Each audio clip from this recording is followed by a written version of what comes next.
Yo, what is going on, everyone? My name is Nick, or the Notorious Fantasy, and in today's video, we're going to be going in depth into my week number 12 quarterback start or sit decisions for the 2023 fantasy football season. But before we can get in depth through all the Thursday games, the Thanksgiving games, all the way until Monday Night Football at the quarterback position, I would like to ask that if you guys are new to the channel and you do end up enjoying today's video, that you please make sure to hit that subscribe button down below. And while you're down there, whether you are new to the channel or not, please make sure to leave a like on today's video. It would help me out a ton. If you want to follow me on Twitter or X, please do so at NotoriousFantasy. So without further ado, let's get into my week number 12 quarterback start or sit decisions for the 2023 fantasy football season. We begin with the first of three Thanksgiving games, the Green Bay Packers at the Detroit Lions on Thanksgiving at 12:30 p.m. Eastern Standard Time. In this spot, I'm willing to start both quarterbacks, but I definitely do have a lean towards one of them, and that is Jared Goff of the Detroit Lions. Now, last week was a complete and utter unmitigated disaster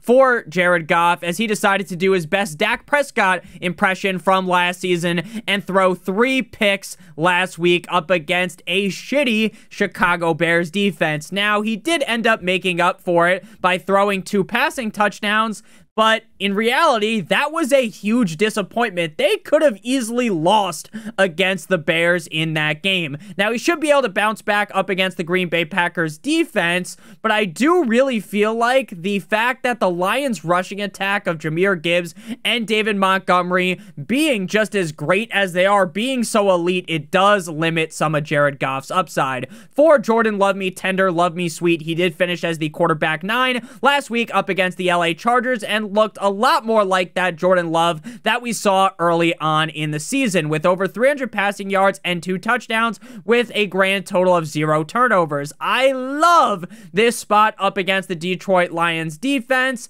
as they have been relatively limp dick over the last couple of games.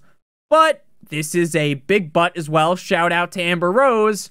Love could easily go back to his old ways, get back on that bullshit of throwing a bunch of picks and not too many yards. So Jordan Love is a start-worthy quarterback, but he's not a guy that I'm going to be banging the drum for aggressively this week, especially since I feel like the Lions will eventually kind of snap out of that funk. Moving to the second game on Thanksgiving, 4:30 p.m. Eastern Standard Time, the left hands up, who are we? The Commanders going up against the Dallas Cowboys in Jerry's World. Now, Dak Prescott had his first game outside the top 3 at the quarterback position in a couple of weeks, and man, oh man, was this bad. This man threw 189 passing yards with 2 touchdowns against the Panthers. Now, again, you might be thinking, Nick, that's actually not that bad of a game. You kind of made it out to be worse than it was. Well, when Dak Prescott was straight up slinging his cock down the throat of the defenses over the last couple of weeks, it was kind of shocking to see him throw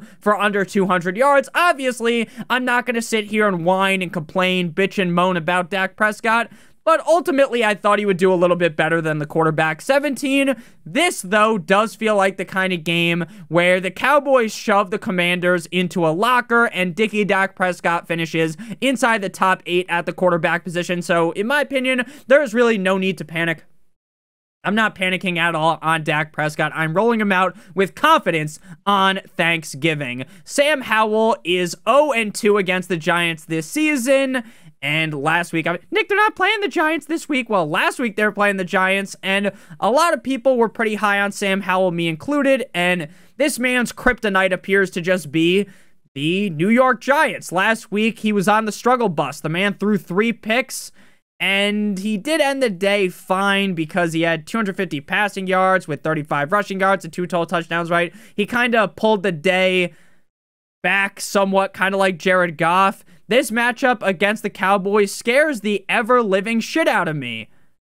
So Howell is in the quarterback 14 to 18 range, kind of similar to Jordan Love, right? Making him a fringe start. He's not a guy that I'm heavily advocating for, but a lot of teams are stuck in a pickle and might have to start Sam Howell. I do think that he has top 10 upside here due to how much the Washington Commanders throw the ball, and maybe in garbage time he gets that extra touchdown at the end of the game. Again, definitely feel a lot more confident in Dak though compared to Howell. Next up, we got the final game on Thanksgiving, the San Francisco 49ers at the Seattle Seahawks. Now, Brock Purdy, Big Cock Brock, has been slinging it ever since the 49ers returned from bye as a top 6 quarterback in back-to-back weeks. Last week, up against the Tampa Bay Buccaneers, this man was straight up surgical. He dissected that defense like they were a frog in a high school science class. 21 of 25 for 333 yards and 3 touchdowns with 0 interceptions. The Seattle defense, to me, is a little bit fugazi. This is a defense that seems like a lot of people give the gawk 9,000 special to,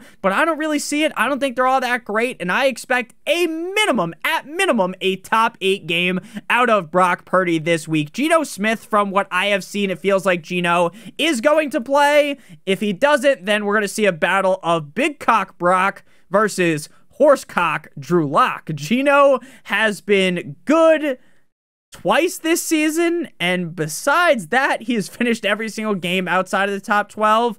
I wouldn't expect anything huge here, right? I wouldn't expect him to pull a rabbit out of the hat this week up against a solid 49ers defense. If Drew Lock plays, obviously you're going to sit him as well. Next up, we move to the Black Friday game, 3 p.m. Eastern Standard Time, a very weird start time for this game. Miami Dolphins at the New York Jumbo Jets. This is, as a Dolphins fan, I know, the MetLife takeover game. The Jets are set to wear black in this game. They're wearing black to their own fucking funeral because the Dolphins are going to dig these poor bastards a grave and make them jump in it, right? This is going to be maybe not a huge game out of the Dolphins, right? This could be a very low-scoring game, but I think ultimately the Dolphins come out on top. Tua did not have a huge game last week that I expected for him up against the Raiders in Miami, but he still was a top 12 quarterback on the week, so I'm not really going to sit here and complain. This week against the Jets, I definitely have much lower expectations of Tua. The upside is still there, though, due to the fact that maybe the Dolphins jump out to a 14-point lead in the first half, or maybe they're up 17-0, and then the Jets defense just kind of taps out. But overall, I think he should finish in the quarterback 12 to 16 range. Probably nothing huge here, but he's still a guy that for most people has to be in your starting lineup. For Tim Boyle and the New York Jumbo Jets, Tim Boyle was named the starter following the Jets getting absolutely butt-fucked by the Bills on Sunday. Boyle stepped in for Zach Wilson, going 7 for 14 for 33 yards and an interception against the Dolphins defense. He might even get benched in this game for Trevor Siemian. Ever since Jalen Ramsey showed up, the Dolphins defense did a complete and utter 180, and I think Trevor Siemian is going to get put on his ass a ton in this game. The Jets' offensive line is bad news bears. The Dolphins' pass rush is going to be great with Sealer, Wilkins, JP, Chubb. I really think that Trevor Siemian's going to be taking more sacks in this game than Mia Malkova. Next up, we move to the real Sunday slate here. If you guys have enjoyed thus far, hit that subscribe button, hit that like button down below. It helps me out a ton. The New Orleans Saints at the Atlanta Falcons. Now, this isn't really a game that anyone's that excited for, I'm sure. Even Saints and Falcons fans would rather watch paint dry than watch this one, unless, of course, famous Jameis doesn't end up getting the nod. Now, when it comes to Jameis, Derek Carr did suffer a concussion prior to the bye week in Week 10 up against the cold-like Minnesota Vikings in Minnesota. Right now, as we speak, he is currently in the concussion protocol, and with that said, it is very unclear to me on if he is going to play in this game or not. The concussion protocol is so widely different for each player. There's some guys that get hurt, Brock Purdy, then they're back a couple days later. There's other guys that are out for weeks. Again, I'm as much of a doctor as Johnny Sins, so I'm not going to sit here and pretend to be some fucking concussion expert and tell you something that I don't know about. So Even if he does play, though, I'm laying him down on the bench. I'm going to avoid him like a landmine here. I don't think the matchup's that bad, but maybe he comes back. He's a little bit sluggish. And then next week, I'd fire him up against the Lions because that game could be pretty high scoring. If Derek Carr does miss, I think Jameis Winston has the upside to light things up here like a Christmas tree. If you are looking for that super high upside, right? High risk, high reward, then famous Jameis Winston is your guy because Jameis could go out there, throw 4 touchdowns, 2 picks, 300 yards, and go straight up nuclear for you. He might also go out there, go 10 of 30 for 120 yards and 4 picks, right? Those are both games that are very plausible for Jameis. Now, ever since he got that LASIK eye surgery, he's been a little bit better with the interceptions. But again, we all know Jameis has that dog in him deep down, and that dog is hungry for an interception. So if you don't like some of the lower end starts that we talk about in today's video, if Jameis ends up being the guy, you could start him over those guys instead. Again, it's definitely risky, but I get the upside. Desmond Ridder has been named the starter again for the Falcons. I can't stand watching this guy. I can't stand Arthur Smith. And, you know, Ridder has had a couple of solid games this season, so congrats to him. Maybe he could show his kids that shit one day. But at the end of the day, the guy doesn't have what it takes to be a starting quarterback at the National Football League level. And out of principle, he belongs on the bench. Next up, we move to the Pittsburgh Steelers at the Cincinnati Bengals. And speaking of guys that straight up cannot cut it, we got Kenny Pickett of the Pittsburgh Steelers. Now, Matt Canada, the bad man, is officially gone. He got fired yesterday morning. Great news, the city of Pittsburgh probably fucking exploded. It was beautiful that Matt Canada is gone.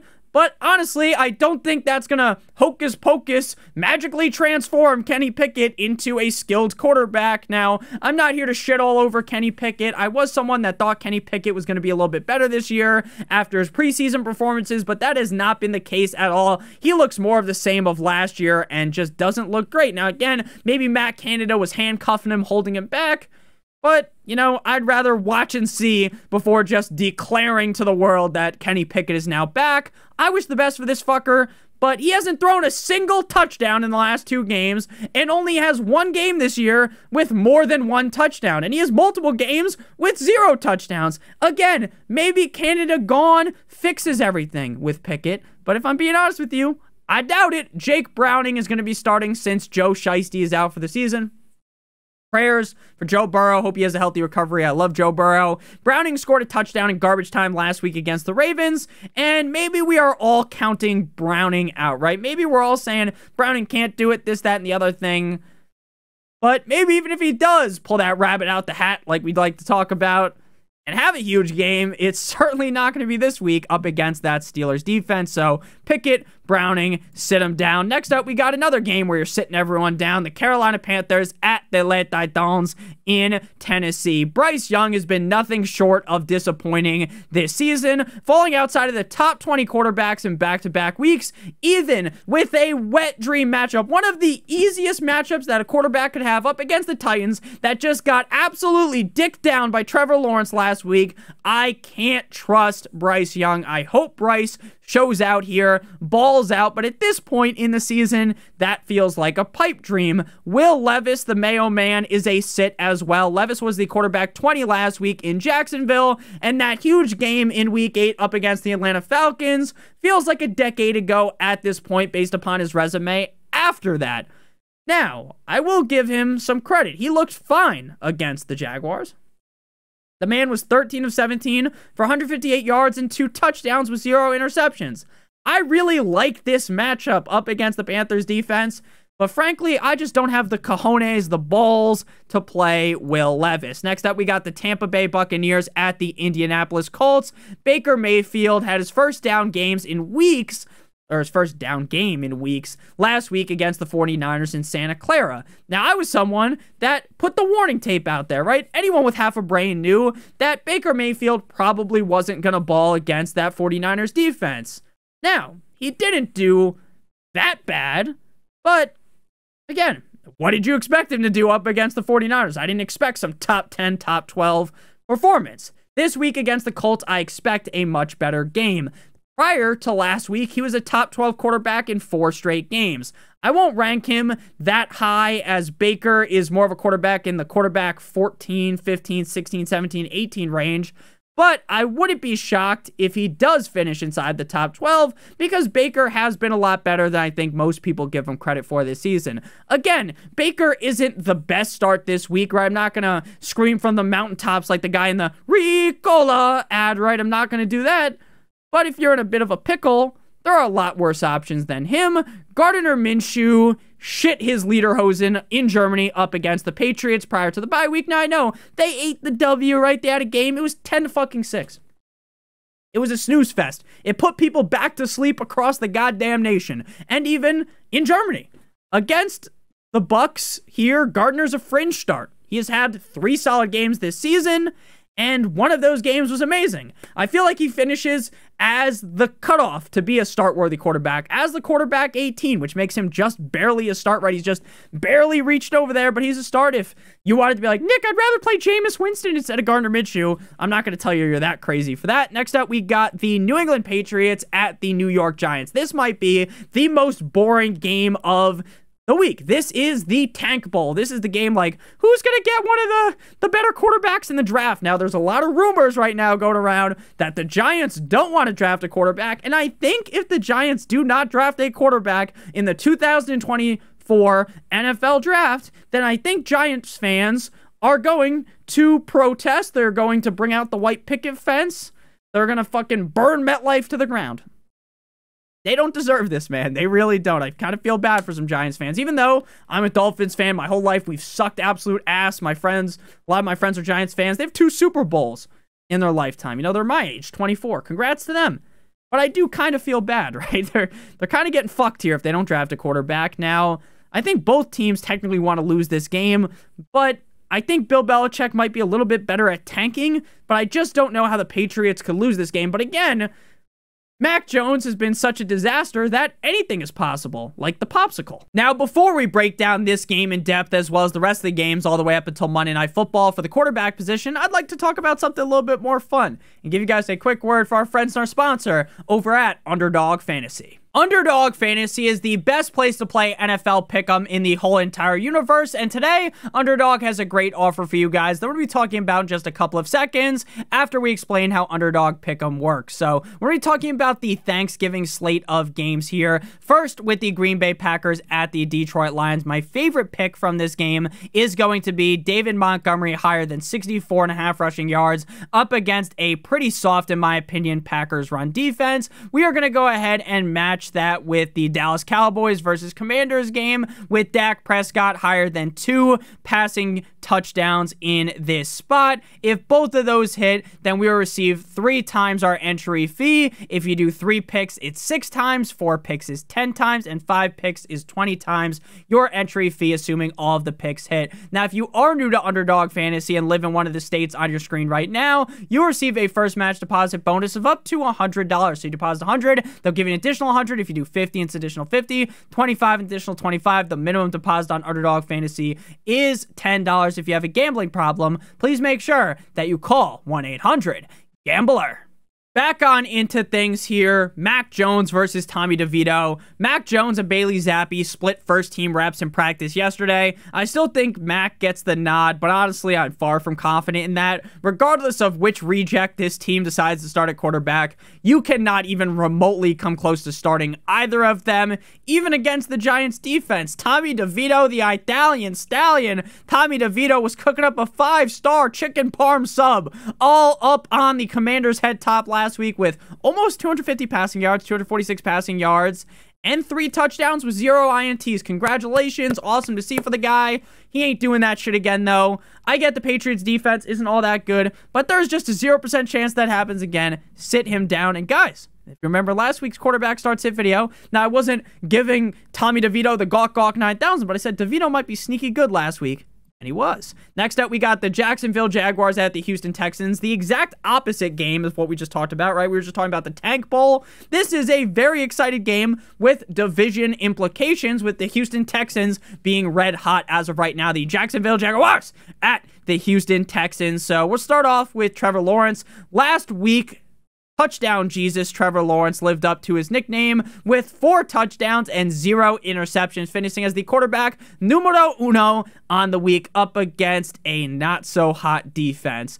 This week against the Texans, I think he could easily finish inside of the top 5 yet again. Now, again, I'm not ready to just full-on say that Lawrence is 100% back to being like this top 10 option week in and week out because he beat up on like a fucking Make-A-Wish Titans defense.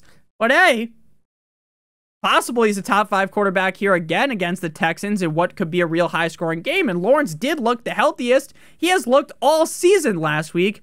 And I really do believe that this will be that high-scoring game. T-Law is back in the good graces, in my opinion. Again, I'm not saying he's a lock to be a top 12 quarterback every week, but in this matchup, it certainly feels like it. CJ Stroud, I just called Lawrence a must-start quarterback, and the same sentiment is shared here with CJ Stroud. Stroud has been printing top 12 quarterback games all season, and is currently the quarterback 9 on the year. Last week up against the Cardinals, he did have 3 picks, which sucks, but it wasn't really all his fault. Kind of some unlucky things. Now, again, I'm not just sitting here being like some CJ Stroud apologist or something.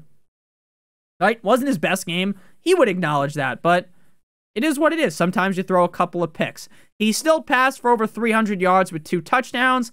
I am a huge fan of CJ Stroud, and again, this game reeks of points. Top 5 is certainly in the cards for CJ Stroud this week. Next up, we got game number 11, another snoozer, the Cleveland Browns at the Denver Broncos. Now, obviously, like, Russell Wilson's been looking great, but this game just reeks of being very low scoring. Mr. Unlimited looks like a new man if you compare him from this season to last season, and I, for one, love to see it. It feels like Sean Payton has really molded this guy back into the old ways, back into his old ways.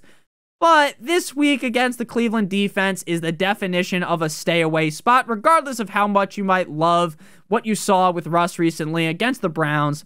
No way, Jose, you gotta sit him. Dorian Thompson-Robinson, DTR, is the confirmed starter this week, despite the team still having PJ Walker, as well as newly signed elite quarterback, Super Bowl champion, Cool Joe Flacco. DTR is kind of fun to watch because he's a shifty bastard, you know? He can do some fun things, but against a new-look Broncos defense that looks night and day different to that team that got spit roasted and got a train ran on them by Tua and the Dolphins earlier on in the season, you should not even consider DTR. Like, I get if you're in a 2-quarterback Superflex league, like, you gotta play Russell Wilson in certain situations. But DTR, like, even in a 2-quarterback Superflex league, I'm running away. Next up, we got the LA Rams at the Arizona Cardinals. Short King Kyler Murray played well against the Texans last week, finishing as the QB6 with 2 total touchdowns and an interception. This matchup against the Rams does concern me enough, though, not to give Kyler the gawk 9,000 special here. But he's still a top 10 quarterback for me due to his rushing upside. Matthew Stafford, I get that matchups don't get quite as good as they get here facing the Cardinals, right? This is a red panty night for quarterbacks. But Stafford has just been bad for fantasy this season. He has had only 1 of 9 games with over 1 touchdown, and that was back in week fucking 5. While I will not slander my man Matthew Snapback, he hasn't been a top 12 quarterback at all this season. And frankly, I don't even think this great matchup against the Cardinals will change that. Some people are like, Nick, it's just got to change this week. Well, if you look back, he played the Cardinals in week 6. He passed for 226 yards and a touchdown. And now Kyren Williams is back to vulture even more touchdowns in the red zone. There is no way that you can start Stafford. I don't think he's going to do jack shit. People are going to rank him highly, and they're going to be very, very, very disappointed because, oh my God, the matchup against the Cardinals is so great. Again, I get it. I get the thought process, but it's going to be wrong this week. Next up, we got the Kansas City Chiefs at the Las Vegas Raiders in Viva Las Vegas. Aiden O'Connell. Watching Aiden O'Connell is definitely a lot more fun than watching Jimmy Garoppolo, but honestly, that may be the nicest thing I can say about him. This man was a turnover machine in Miami last week and is yet to throw more than 1 touchdown in a game this season against the Chiefs defense. I don't think that's going to magically change, so you're sitting him down. Patrick Mahomes got bent over a table by his wide receivers who have no hands on Monday night against the Eagles. Mahomes finished as the quarterback 15 with 177 137 passing yards and 2 touchdowns with a pick. He probably should have scored another touchdown, but MVS couldn't catch a common cold in that game, and this season he's been a disaster against the Raiders. Even though this matchup is great, I don't really expect the Chiefs to really take a dump on the chest of the Raiders. Like, this game, for some reason, is going to be like 24-17. Like, I really don't think that the Chiefs are going to go out here and lay a pipe for that ass like they're a plumber. It's going to end up being a way closer game than it should be, even though the Chiefs are on a whole nother stratosphere compared to the Raiders. So I think Mahomes will at least be a top 8 guy, but again, I don't really think he'll be like the QB1 this week. Next up, we got the Buffalo Bills at the Philadelphia Eagles. Josh Allen ripped the Jets a new asshole last Sunday, going 20 of 32 for 275 yards with 15 rushing yards and 3 total touchdowns with his pick that he gives every game. At this point, you just have to assume that Joshy boy will throw a pick, as he has done so in 7 straight games. The Eagles secondary doesn't worry me too much, but I do think Allen will be under pressure a ton. I think sitting Allen this week will be people really overthinking things, right? Galaxy braining too hard, getting too cute. He could easily be a top 5 quarterback in this spot, so I would dub him as a must start. Jalen Hurts had a bit of a down game on Monday Night Football in Kansas City with 0 passing touchdowns, but he made up with it by having 2 tush-push touchdowns. The Bills defense is ripe for the taking here, and I think we see a much better version of Hurts up against the Buffalo Bills. He is currently the quarterback 2 on the season, as well as being the favorite in the betting market to win the MVP. Hurts is a must start every week, and that certainly doesn't change against the Bills defense. Next up, we move to a matchup between, I just went backwards for some reason. We got a matchup between the Baltimore Ravens and the LA Chargers on Sunday Night Football in LA. Now, as a Dolphins fan, I'm rooting for the Chargers here. Hoorah, Chargers. Take the Ravens down, and maybe the Dolphins could somehow fall ass backwards into being the 1 seed at the end of the season. But we all know how this one's going to go. Brandon Staley needs to get fired. He needs to be drawn and quartered William Wallace style, because I'm sick and tired of this bastard. This guy is holding back the Chargers in a huge way. Justin Herbert, despite the fact that the Chargers are allergic to winning, Herbert has been winning, shout out Charlie Sheen, has been a top 3 quarterback in back-to-back weeks. Even though Keenan Allen or Quentin Johnston sold Justin Herbert the pervert out of probably another touchdown, he was still okay. This week, in a much more difficult matchup against the Ravens, I don't expect a huge game. Now, I think he should easily be quarterback 10 through 14, but it wouldn't be all that shocking if he finished outside the top 12.